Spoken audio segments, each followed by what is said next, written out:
Identidad, cultura y el acontecer diario están en La Hora del Museo. Desde ahora, les invitamos a un encuentro cotidiano con nuestra historia. Aquí comienza La Hora del Museo, un programa del Museo Histórico Nacional y Radio USACH 94.5. Bienvenidos, qué gusto volvernos a encontrar aquí en La Hora del Museo. Hoy día vamos a hablar de Chile, de todas nuestras tradiciones, de nuestras costumbres, nuestras palabras. Vamos a estar compartiendo con ustedes un libro que se ha lanzado recientemente y que se llama Catálogo Chilensis. Nos acompañan aquí en el estudio su autora, Ángeles Quinteros, y quien ilustra maravillosamente este libro, José Benmayer. Bienvenidos al programa, qué gusto tenerlos aquí. Gracias, muchas gracias por la invitación. Gracias a ustedes por venir aquí a nuestro programa Catálogo Chilensis. Me da la impresión de que últimamente se ha dado, afortunadamente, como, ¿qué puede ser? Una ola o una moda o del sentirse orgulloso de nuestras cosas que a lo mejor antes, en mi generación o cuando yo era chica, nos daba como vergüenza, no éramos más inseguros. Ahora nos gusta eso de poder revisar lo que somos, de traerlo de vuelta. ¿Cómo se les ocurre a ustedes hacer este libro? La idea partió queriendo hacer un libro sobre Chile en objetos. Específicamente, y empecé a armar la lista, pero la categoría de objetos me quedó chica como para retratar lo que yo quería, así que empezaron a entrar otro tipo de elementos hasta que al final derivó en Catálogo Chilensis, que son también, habla de manías, de mitos, de lugares, de momentos que son hitos en nuestra historia y en nuestra identidad. Bueno, ahí vamos a ir de alguna manera ordenándonos. Aquí yo tengo el índice para no perder también este orden que podemos darle a la conversación, pero hay muchas cosas que me gustaría que hablemos porque hay algunas que pusiste, Ángeles, aquí en este Catálogo Chilensis, pero que yo no las conocía o que las he escuchado pero no sé qué son, así que ya quiero que nos vayan contando. De ahí a trabajar juntos, ¿cómo es esto? Siempre me ha generado dudas esto de quién escribe y quién ilustra, porque se tienen que unir para lograr un solo lenguaje. ¿Cómo ha sido esta experiencia? Fue muy buena, en verdad. A mí me escribieron para ilustrar el libro y como yo igual trabajo pintando objetos y representando ese tipo de cosas, fue una idea que me gustó mucho hacer, como acepté al tiro. El título del libro tiene estas letras que asociamos inmediatamente a lo que era cuando yo era niña, los letreros de las micros, por ejemplo. José, si nos puedes compartir cuál es el origen de esta estética que asociamos inmediatamente a lo chileno. Bueno, igual yo no diseñé el libro, esa parte del diseño gráfico, pero sí siento que la tipografía esa está asociada a esos carteles de micros que también están ilustrados allá adentro, que es como una tipografía muy chilena, encuentro, como que la veí, te acordé del tiro del país, o de Santiago quizás. Nos hace claro, inmediatamente lo asociamos, una reminiscencia. Ángeles, mencionabas en este catálogo que tenías una lista de objetos, pero había muchas cosas más que querías meter, me imagino, además que con toda esta lista de ¿cuántos temas? No sé, pero 50. Son 50, sí. Son más de 100 páginas donde se abordan todas estas cosas que van desde manías, mitos, chiches, palabras, y por supuesto una nueva palabra que no se va a ir nunca más de nuestro diccionario, que son las chispezas que tenemos aquí en Chile. Difícil hacer una edición de esto sí, esto no. ¿Cómo fue ese proceso?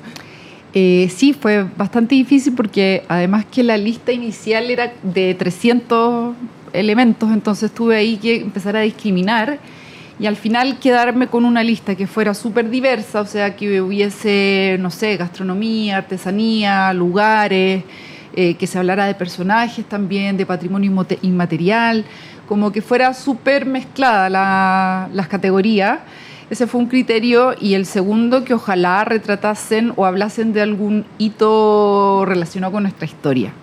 Entonces ese fue el criterio como para ir eliminando de esta lista inicial y quedar solo en 50. Bueno, tremenda lista. Vamos por estas cosas que yo decía que las he escuchado, pero no tengo claridad de lo que son, como este imbunche. El imbunche, sí. ¿Qué es? ¿De dónde sale? Claro, es que es de la mitología chilota. Entonces eran estos seres muy espeluznantes que cuidaban la entrada de las cuevas de los brujos, y que hay una serie también de mitos. Cómo se formaban los imbunches. Se decía que se tenía que comprar o robar un primogénito a su padre, después alimentarlo con carne humana, torcerle una pierna y pegarla a la espalda, una serie de cosas que te paran los pelos y que daban lugar a un imbunche, y que eran estos guardianes de las cuevas, y en torno a estos personajes se tejieron y se tejen todavía muchas historias en la isla. Entonces sí forman parte de nuestro imaginario o de nuestro bestiario, más bien. Yo lo había escuchado como sinónimo de algo, yo creo, esa palabra, y no ¿sí? me había quedado claro. A lo mejor a mí me lo habían dicho para como alguna crítica. ¿Te lo dijeron crítica, a ti que tú eras un imbunche? Alguna vez, probablemente. Esa persona tienes que estar bien lejos de esa persona. Probablemente. Ahora que veo la ilustración que hizo José, claro. Sí, no era un piropo, exactamente. Eso, ahora vine a entender. Con razón me costaba, no quería entenderlo. ¿Para qué servía un imbunche? Para proteger la cueva, pero claro. ¿qué más? Era como un... Bueno, los seres mitológicos al final, más que sirvan de algo, entre comillas, son parte de historias. Bueno, Chiloé tiene una tradición enorme de seres bien espeluznantes y de brujería y o sea, todo ese imaginario. El imbunche es solo uno más. Es como, en verdad, se podrían haber elegido demasiados seres. Da para un libro entero. Bueno, sí. Hay muchos libros, de hecho. Por eso quise elegir uno de los tantos, pero tal como podría haber sido cualquiera. O sea, pero sí me parecía estéticamente interesante retratarlo. Por eso también fue una de las razones por las que lo elegí. Sí, bueno, difícil, José, en tu caso, para llegar a dibujarlo así. Lo estábamos compartiendo en pantalla y en nuestra señal de televisión. ¿Cómo se te ocurrió esto? Este ser ahí. En verdad, leí un poco el texto y también vi algunos referentes en internet de otra gente que lo había dibujado alguna vez. Ah, ya se había dibujado por sí, ahí. Hay estos dibujos por ahí del imbunche. Y nada, pues hice mi versión. Un poco distinta igual. Pero...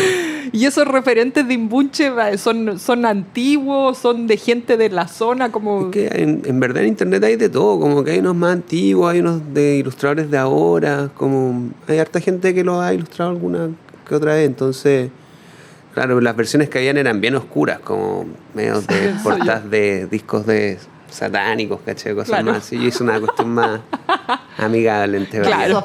Claro, más acorde, porque es un libro, ¿cómo decirlo? Lindo. Entonces, no podía ponerse algo tan hardcore ahí. Claro. Sigamos con, yo como decía, me voy desordenando, pero con los letreros de micro, aprovechando que hablábamos como de esta tipografía, cuando el Día del Patrimonio pasa una micro amarilla con estos letreros, pero no podían no estar estos letreros de micro. Sí, porque son parte de nuestra historia tipográfica. Hay toda una tradición de letreristas. Es un oficio que se ha traspasado de generación en generación y que, claro, cuando aparecieron las micros amarillas, desaparecieron en gran parte y ya con el Transantiago murieron. Pero estos maestros letreristas se reinventaron y ahora están haciendo carteles para otro tipo de cosas, o sea, restaurantes, o que te mandan a hacer con el nombre de alguna persona, o para los baños, o qué sé yo. Siguen existiendo. Ahí está Zenén Vargas, que todavía está trabajando y que es uno de los grandes letreristas chilenos, y que sigue con su pega muy artesanal. Hermoso trabajo. Claro, pues a un ritmo súper pausado, donde ningún letrero es igual a otro. Entonces es un oficio que ojalá no muera y que siga renovándose de generación en generación. Ahora que los buses eléctricos tienen ahí arriba, ¿no? Claro. En digital. Sí, Cero alma. Claro, no tiene gusto, o sea, no, con gusto a nada, vamos Claro. a decir. Pero bueno, son cosas que ojalá vuelvan en la medida de lo posible. Yo por ahí he visto afiches que dice como que ofrecen el servicio, ¿no? Claro. Si quieres hacer Sí. carteles, Sí, etcétera. han aparecido varios. Me encanta. Sí. Bueno, quiero hablar de muchos más temas, pero los invito a que hagamos una pausa para seguir hablando de otras cosas mezcladas un poco con anécdotas mías. Y ya volvemos después de esta pausa.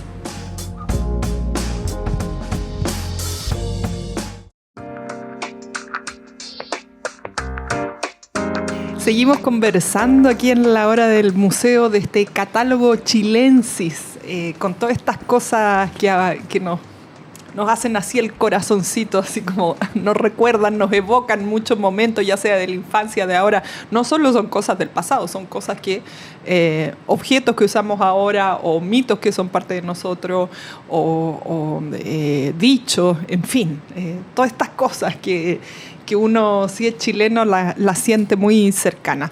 Hay un objeto aquí, Ángeles, a propósito, que decías que el germen de esto fue pensar en objetos chilenos, que yo juraba que era universal hasta que me tocó ir a vivir a otra parte y preguntaba por este objeto, lo busqué en las tiendas y nunca lo encontré, y es el tostador.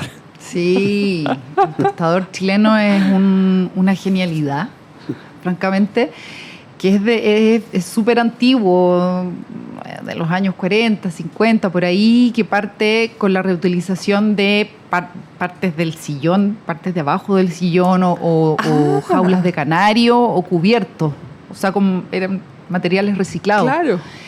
Y con eso se armaban los tostadores, hasta que, bueno, después ya se industrializó y al final todos lo usamos para no solo tostar el pan, para hacer el arroz, Claro, para hacer arroz. calentar, qué sé yo, la empanada. La humita La también humita, se calienta ahí, ¿no? todo.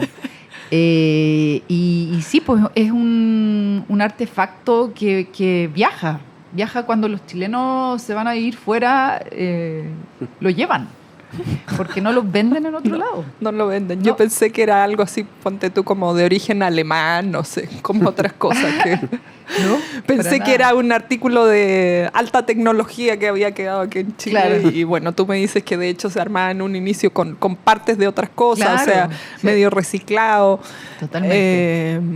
Yo no tengo, ahora lo he buscado y de repente digo, pero es muy caro para lo que es. Pero bueno, hay que tenerlo. Sí, de Hay que todas tenerlo, maneras. yo creo, y me da como lata esas casas donde hay los tostadores que uno mete tostada. Además, no cabe la marraqueta solo cabe ahí. Sí. Eso es lo bueno del tostador. En ese porque pancito, Los en admite esa- a todos.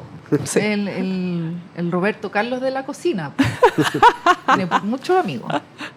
Oye, y ahí en la ilustración, José, no puede ser más chilena esa escena que pones ahí. Nuevamente te digo, ¿cómo fue la investigación o la inspiración para ir dándole este toque preciso chileno? Bueno, yo diría que no hubo mucha investigación, como que... Es parte de ti. Sí, más pensar la composición de cómo hacer que se vea bien el tostador y elegirlo, pero son cosas que igual yo siento que de alguna u otra manera he trabajado en mi trabajo de artista, ¿cachai? Como, o sea, nunca había pintado un tostador, pero sí ese tipo de objeto, entonces fue muy... La cocina siempre lo había hecho, he ilustrado otros libros de cocina, entonces fue como, ya voy a hacer esto. Y funcionó muy bien. Porque una cocina muy chilena con las llaves de gas atrás, la típica Claro. cocina, o sea, Sí. es una casa chilena totalmente, el dibujo que hay ahí. Bueno, hay muchísimas cosas y aquí me quería pasar a ciertas tradiciones que también llaman mucho la atención últimamente, que he viajado por Chile con personas que son extranjeros, no habían estado antes aquí, y son las animitas, porque uno en las carreteras, no solo en las carreteras, yo camino a mi casa y hay un par de animitas, de hecho.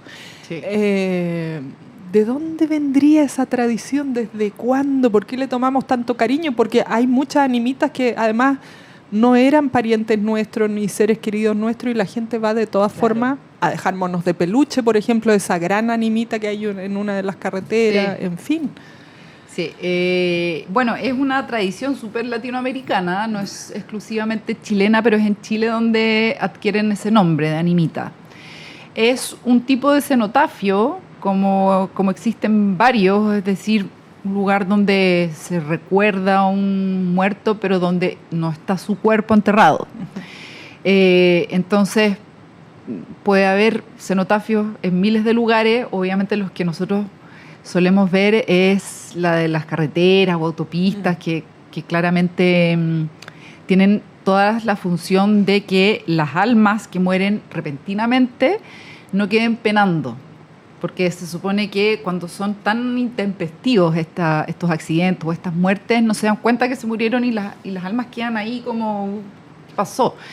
Y estas animitas son como el hogar donde viven las almas para que no queden penando, y es en donde se les ofrenda lo que se suele poner, bueno, las velas, las fotos, chapitas, José peluches, flores, el equipo de claro, fútbol, obvio. todo lo que Siempre. le gustaba al difunto, en el fondo. Sí. Y claro, y hay muchas que se han transformado en lugares de peregrinación porque empiezan a cumplir deseos o se hacen un poco santos paganos. Eso pasa también en toda Latinoamérica. Estoy pensando, hay unas que no llegan a ser animitas, como Romualdito, en Estación Central, que hay toda una calle ahí y que la gente le empieza a poner plaquitas. Cerca de mi casa hay un paradero de micro donde me imagino habrá ocurrido algún accidente y tampoco hay animita, pero hay plaquitas como por una gruta, favores concedidos. Claro. Bueno, es impresionante, ¿no? Me acordé ahora de una, a propósito de la ilustración de José, de una que hay en el Parque O'Higgins, que no sé si alguna vez la han visto, que es ya como es como una habitación, por así decirlo, en un sector del parque. Con una animita VIP. No la he visto. Con peluches, con flores, con muchas cosas. Mira. Es muy interesante. Sí. Y además que se mantiene vivo el lugar. Claro. Es como una paradoja, pero ahí sigue la gente recordando a esas personas que murieron. Volviendo a esta tecnología chilena fantástica, te pregunto aquí, ¿incluiste un auto cuando alguna vez aquí en Chile se diseñó? No tengo claro si se produjo o no, el auto Yagán. Yo lo vi también, si no me equivoco. Supongo que era el mismo moneda. y el único, claro, Sí. en esta exposición que hubo por los 50 años del golpe, donde se hizo esta retrospectiva de diseño. ¿Es verdad? ¿Es mito? A propósito de los mitos. Es súper verdad. Ese auto se diseñó y se produjo en Chile. En Arica se hizo la planta. Era un proyecto en un convenio con Citroën y Corfo, iniciado por Salvador Allende, porque quería tener una oferta de automóviles accesibles, y para eso tenía que ser todo hecho acá, hecho y diseñado acá, en Chile, algo que no se había hecho nunca. Eran todos hechos súper artesanalmente, o sea, no había molde, entonces no eran todos iguales, no había un Yagán igual al otro. Piezas únicas. Sí, y cada uno costaba, no podía sobrepasar los $250. O sea, súper barato. Ya. Y se hicieron 1.500 autos.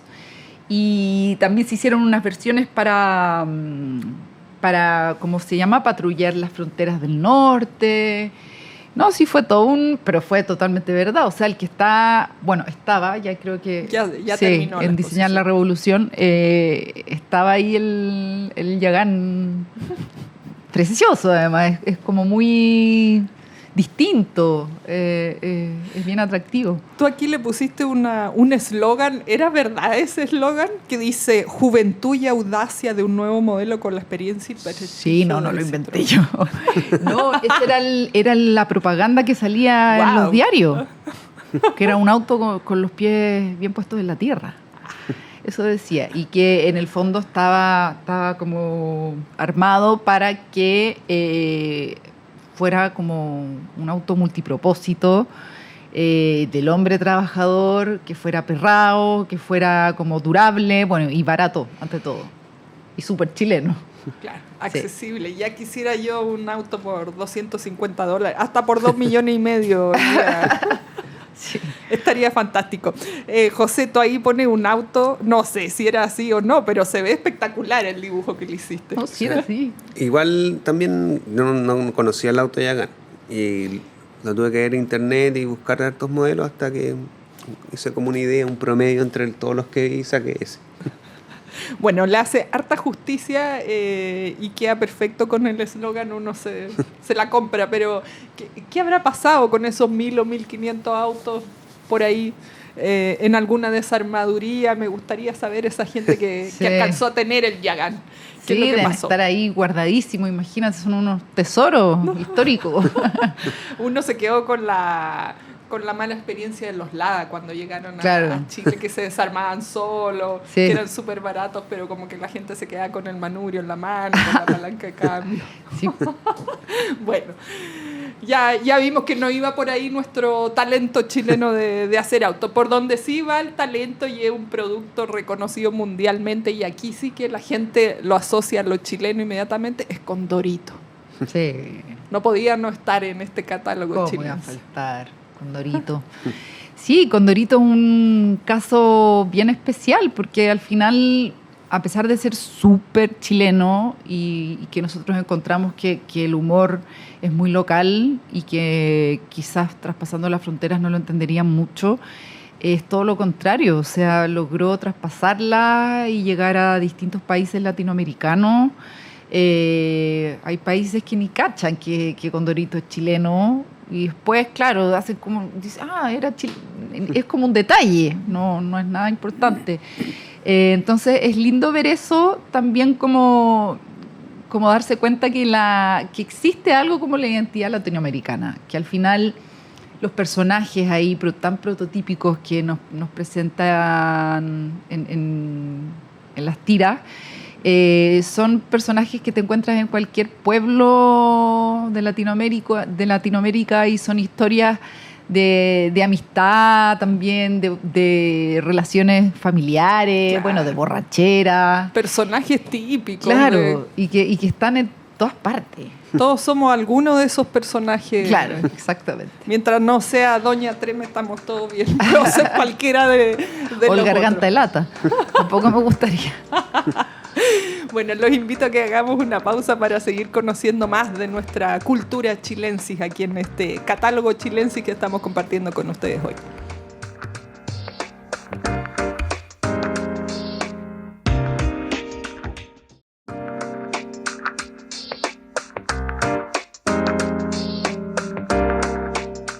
Vamos a seguir pasando revista, como yo decía, unos temas que nos llegan directo al corazón a quienes hemos crecido aquí en esta cultura chilena con el libro que estamos compartiendo con ustedes hoy, que se llama Catálogo Chilensis, que incluye objetos, mitos, chispezas también de los chilenos, aquí conversando con sus creadores, con Ángeles Quintero y José Benmayor, autora e ilustrador del libro.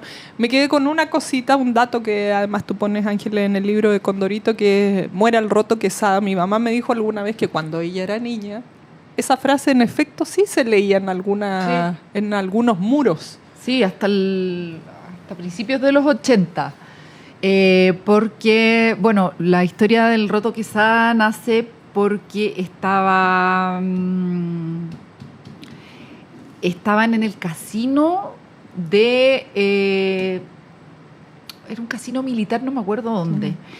Y estaba Pepo ahí con su señora y su cuñada y llega, se les pierden las carteras y dicen, oye, como administrador le dice, no, se nos perdieron las carteras y no sé qué. Y ahí el administrador dice, como lo último que faltaba, o sea, vienen como estas mujerzuelas y para más remate se hacen las robadas a la señora y a la cuñada. Y averigua y el señor tenía apellido Quesada y dijo, yo me voy a vengar de este tal por cual, y se vengó en cada muro, en cada rinconcito de las tiras, de las viñetas, poniendo muera el roto Quesada, hasta que a principios de los 80 muere el famoso Quesada, y las hijas le piden a Pepe, le dicen, oye, ya para, ya te vengaste, ya está muerto, déjalo en paz. Y ahí dejó ya de incluirlo. Sí. Esa es la historia. Bueno, interesante, bien interesante dato. Aprovechando que estábamos hablando de Condorito, bueno, habría que hablar también como de Coné. Se incluye aquí en el libro el terrier chileno. Sí. Yo hasta que conocí a alguien que tenía de mascota este perro, no sabía que era una raza y que era de aquí y todos estos datos. Sí, totalmente. Una raza, bueno, que obviamente nace de una mezcla hace muchísimo tiempo y que es un perro además que como que trasciende todos los lugares y las clases sociales porque parte muy latifundista, digamos, como con clases, o sea, con familias más de abolengo y todo eso, pero ya cuando empieza la migración de campo a ciudad, se hace el rey, se transforma en el rey de los cités porque no deja a ratón con cabeza, entonces era perfecto para mantener limpio de roedores los lugares como más aglomerados como eran y son los cités. Entonces ahí empieza a ganarse el cariño del chileno, porque aparte que no es un perro faldero, pero igual es cariñoso, es un perro cazador, es un perro que aguanta temperaturas altas y bajas, entonces perfecto, es súper versátil. Bueno, yo como te decía, para mí, yo veía uno y decía Washington, son todos Washington. Claro, el Kill Terrier. Claro, hasta que supe que no. Más respeto. Sí, claro. No es tan así la cosa. Hay cosas diferentes en este libro, como por ejemplo que incluyes a Sergio Larraín o los paisajes de Sergio Larraín, que para mí es muy propio de aquí, pero me imagino que a lo mejor hay personas que no tienen muy claro quién era o sus fotos o qué es lo que hizo, Uh-huh. y viene aquí en este catálogo chileno. Sí, eso es lo que te decía antes sobre el criterio de inclusión de los 50 seleccionados, que fuera súper diverso, y me pareció que dentro del arte, claro, uno podría poner, bueno, música, las típicas cosas, la Violeta Parra, qué sé yo, Mistral, pero traté de incluirlas de una forma distinta. O sea, Mistral la puse a propósito del billete de 5 lucas, a la Violeta Parra a propósito de sus arpilleras. Fotografía me parece también, claro, porque quería incluir Valparaíso de alguna forma y elegí esa foto, que aparte que es icónica, retrata muy bien y resume muy bien el trabajo de Sergio Larraín. Entonces, como que al final toda la inclusión son multipropósitos los elementos elegidos. Están ahí por razones obvias y también por razones no tan obvias, que el lector de repente no se da ni cuenta, pero que yo tenía toda esta lista y dije, ya, traté de abarcar mucho con poco. Es como nuestro imaginario, todo lo que tenemos en la cabeza. Claro. Así. En la juguera ahí. Claro, que nunca es tan ordenado y nunca es como solo de esto, sino es Sí. mucho de todo. Sí, la memoria no funciona así, además. Quiero que hablemos más de algunos temas, pero quería como ir cerrando el tema de los objetos. Aparece aquí los fósforos, los Andes, la cajita de fósforo que ya está en extinción. Si uno se la encuentra por ahí, como que cuidan los fósforos. Aparece el Super 8 también. Sí. Y como cosas que a lo mejor si yo hubiera estado en tus zapatos, Ángeles, ya se me hubieran olvidado, y verlas aquí es como... Sí, es que esas son todas cosas que se ponen en valor al final. Uh-huh. Como pueden sonar muy pedestres y muy de la rutina, muy domésticas, pero al final esa cajita habla de un paisaje que nos acompaña siempre. O sea, acá en Chile es muy difícil perderse, por ejemplo. Siempre sabes dónde está el norte, el sur, el este y el oeste, porque está esa cordillera enorme mirándonos. Uh-huh. Y la cajita de fósforo es eso, es un retrato de eso. el Super 8 no solo habla de la oblea, sino habla también de la ley con el nombre de la golosina, que claro, que también habla de nuestros hábitos alimenticios, de nuestros niveles de obesidad, ¿cachai? Como que al final los elementos van contando una historia mayor, no solo lo de la cajita de fósforo o de la oblea, porque se llama Super 8, por ejemplo, no sé. ¿Por qué se llama Super 8? Así también había como mitos, pero finalmente es una razón súper sencilla, es que son 8 obleas. Pero era como que decían, no, era en honor al 8º hijo del dueño, o era porque era fanático de las películas en 8 milímetros. Pura mentira, al final era porque eran 8 obleas nomás. Claro, Fin, claro. Sencillo. Voy a contarlas, la próxima vez que me coma un Super 8. Yo siento que las nuevas generaciones no lo disfrutan como uno disfruta comerse un Super 8. Como les decía, mientras vivía afuera, mis amigos que vivían fuera me decían, cuando vaya a Chile, tráeme, por favor, tráeme Super 8, una bolsa de Super 8. O de Choquita. Bueno, no voy a opinar sobre el cambio de nombre porque es como, ¿qué es hoy día? ¿No? Se perdió el nexo que teníamos respecto a eso. Hay otro objeto, ya yendo al diseño fantástico chileno, que es la silla Valdés, que no puede ser más linda y jamás me imaginé que la hubieras podido incluir aquí en el libro. Sí, porque, bueno, es como la perfección del diseño. Todo ahí, tal como él dice, todo está cumpliendo una función. No hay nada con solo la función estética. Y además lo lindo es que se inspiró en las raquetas de tenis y ocupaba elementos como restos de elementos o materiales desechados de mueblería. Entonces toda esa historia me pareció tan linda. También me parece lindo que sea todo arte. La producción artesanal también es un elemento que se repite en varios elementos que están dentro del libro, porque me parece que habla de un mundo que estamos perdiendo. Sí. Y que va a desaparecer eventualmente y que es bonito y es importante rescatar en objetos como un simple libro.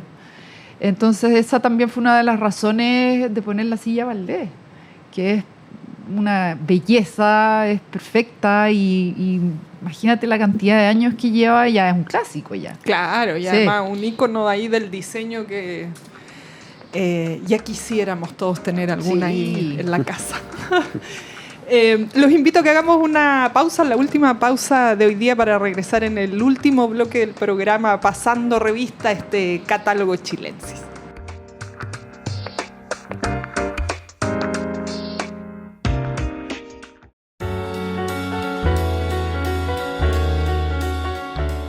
Seguimos conversando sobre todo lo que hay en la cabeza de quienes hemos crecido aquí en Chile con objetos, con mitología, con, no sé, imágenes, vamos a decir, que a uno se le mezclan en la cabeza. Hay aquí un objeto que aprovecho, está, bueno, al menos se adjudica al presidente Salvador Allende, que está en el Museo Histórico Nacional, que también forma parte de nuestro imaginario colectivo, que son los lentes de Allende. Hay mucha historia al respecto. Yo no sé cuál es la que vale ahí. Claro, es que casi todos tienen una historia, todos los elementos, y en este caso es, claro, si son realmente de Salvador Allende o no, porque los que fueron rescatados eran para hipermetropía, ponte tú, y lo que tenía Salvador Allende era miopía. Entonces hay ahí como una discusión de si realmente eran o no, pero claro, los podría haber usado solo para como para leer o descansar un poco la vista, pero todo o muchos elementos tienen estas historias de como mitos un poco de qué fue lo que pasó, si como lo de la piocha también de Bernardo Higgins, cosas que al final pasan a la mitología un poco más que a la historia y que no, al final no lo tenéis tan claro.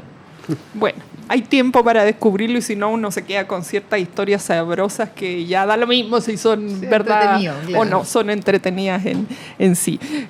José, quería pedirte que nos compartiera el jabón Popeye también, yo mirando aquí el libro. Yo lo uso, el jabón Popeye. ¿En serio? Sí. Mira. No hay nada como el jabón Popeye para las manchas, sobre todo cuando uno tiene, cuando tiene niños en la casa. Claro. Sí, un clásico que sigue funcionando. ¿Cómo es ilustrar un libro? ¿Se hace digital? ¿Se hace a mano? ¿Se hace mitad y mitad? ¿Lleva mucho tiempo? ¿Cómo es hoy día la ilustración de un libro? Bueno, hay que ponerse de acuerdo con la gente igual, qué es lo que se necesita, pues si sea hecho a mano o digital. Yo prefiero ilustrarlo digital porque se pueden hacer cambios, variaciones, achicar los elementos, agrandar, que siempre es muy bueno para después adaptarlo al diseño del libro. Y igual hay algunas cosas que antes de digitalizarla uno las dibuja a mano y después lo metí al computador y ahí ya como que le sacáis el máximo potencial al dibujo. Pero fue muy bacán en verdad este trabajo porque había, claro, muchos objetos que uno se siente identificado y me aportó hartas como elementos para trabajar, como me mostró cosas, ¿cachai? Como elementos interesantes para poder seguir desarrollándolo. Claro, en otros proyectos a lo mejor no claro, necesariamente. Pinturas, ¿cachai? Había muchas formas muy buenas que de repente uno no se fija o cosas que yo no me atrevería a hacer, ¿cachai? Como por ejemplo la misma foto de Sergio Larraín, que nunca se me hubiese ocurrido hacerla, pero cuando la hice fue como, esto igual es bacán, se puede poner como un cuadro adentro de otro cuadro, y se te ocurren más cosas, pues entonces siempre es muy bueno hacer este tipo de trabajo. Y aquí una duda, es que nos gusta saber el trabajo que hacen las personas que pasan por aquí, por el estudio, porque somos de diferentes disciplinas. Los ilustradores tienen así como su pantallita con el lápiz digital, o cómo se dibuja. Bueno, yo igual, o sea, ilustro, pero también yo soy pintor en verdad. Y claro, pues tengo distintas herramientas. Esa se llama la Wacom, que es como un lápiz con esa pantalla. Y sí, sin esa cuestión no podría trabajar. Claro, al final es como manual, pero se refleja en el, ¿cómo decirlo?, en un soporte digital. Claro. Es que a veces de repente uno piensa como, pero sí es digital, y no es así. No es tan así. Pero también encuentro que es otra posibilidad más del arte. Por supuesto. Como de hoy en día, pues como las cosas han cambiado, los diseñadores antes hacían todo análogo, hoy en día las cosas son digitales y es una opción que hay que sacarle el provecho nomás. Eso es lo que yo siento. Y aquí también, Ángel y José, primero tiene que estar escrito el libro para que luego José lo ilustrara. Sí. ¿Va a la par? Lo hicimos en entregas de 10. Sí. Y era bueno igual que llegar el texto porque así yo igual lo leía y podía sacar más referentes de cosas, de entender, porque igual había algunas cosas que no estaban tan actualizadas. Algunos elementos que no conocía. Sí, yo creo que hay cosas que no todos manejamos, hay cosas que sí, y dependiendo además de la parte de Chile donde uno viva. Claro. Sí. De la edad que uno tenga. Sí. Sí. Bueno, después de armar este tremendo proyecto, yo me quedo aquí con algunas cositas y voy a aprovechar que estamos teniendo tiempo porque a propósito de no saber, esto que se llama soporopos. Sí. ¿Qué es? ¿Sabes qué? Muy poca gente los conoce, los soporopos. De hecho, el editor no quería ponerlos y yo me puse chúcara y dije, no, pero con mayor razón hay que ponerlos si no los conocen. Y eran unos monitos que hacían en los centros de detención durante la dictadura, con retazos de ropa, pedazos de colchón, de lo que tuviesen a mano, y los cosían y dentro metían mensajes, información, o sea, eran un elemento no menor, era un elemento de comunicación con el exterior, con la familia, una demostración de amor, también un modo de informar sobre las personas detenidas, en qué estado estaban, dónde estaban, etcétera. Entonces, es una parte que es importante de recordar, por supuesto, o de descubrir para la gente que no tenía idea de qué iban. Me has dejado boquiabierta con esto y qué bueno que insististe en que lo incluyeran en el libro. Yo no sabía que había existido este mecanismo, vamos a decirlo, y además con esa creatividad de darle esta forma para poder pasar información importante en esa época. Pregunta para cada uno. ¿Hay algún objeto, mito favorito dentro de este libro o que les haya, no sé, o que les haya sido más difícil investigar, dibujar? ¿Con cuál se quedan? Yo siempre digo uno distinto, soy última, pero... ¿Te gustan todos? Sí, no, pero no, voy a ser coherente. Yo creo que me gusta harto los carteles de neón de Valdivieso y Monarch. Me gustan harto... Primero porque me traen recuerdos de cuando era chica, claro. Me encantaban esas piernas moviéndose y esa espuma, me podía quedar pegada mucho rato. Y por el lema que tenían, que decía, el de Valdivieso que decía, y hoy, ¿por qué no? Que me parece una excusa perfecta para tomar un mate a las 5 de la tarde. Claro. Pero que ahora el lema cambió. ¿Cuál era ahora? Sí, ahora lo pusieron... Desde siempre. Claro, algo así que mala idea, porque debieron haberlo dejado. Sí, yo creo que ese es mi favorito. Sí. ¿Y el tuyo, José, cuál es? Yo me gustaron mucho, pero por el dibujo del jabón Popeye y de las cajas de fósforo y más como los objetos, siento que me aportaron mucho a mi trabajo, como buscar transparencia y cosas que no se me habían ocurrido, y fue como estos objetos funcionan muy bien acá y también en la tela. Entonces, como que me abrieron más campos de trabajo. Porque tienen que ver además con lo que hacías tú, es como tu lenguaje. Sí, muy ideal. Bueno, estos productos tan típicos chilenos, me acordé, claro, de además del letrero Valdivieso, estas panties. Sí. Que iban cambiando de color. Sí, era muy bueno. Lo máximo, a mí me encantaba. Eran los letreros icónicos aquí en Santiago. Ángeles, José, muchas gracias por compartir su trabajo con nosotros aquí en el programa. Gracias a ti. Gracias por la invitación. Un gusto haberlos tenido aquí. Bueno, y ustedes invitados a ver este fantástico catálogo chilensis con toda esta maravilla, un viaje, como yo decía, que nos acerca al corazón, a nuestros lindos recuerdos y también de cosas que persisten hoy y de cosas que es bueno enterarnos, como lo que nos contaba recién Ángeles. Me despido por hoy y nos volvemos a encontrar en la siguiente emisión.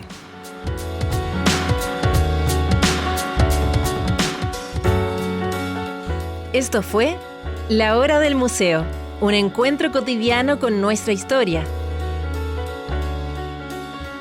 Un programa del Museo Histórico Nacional y Radio USACH 94.5.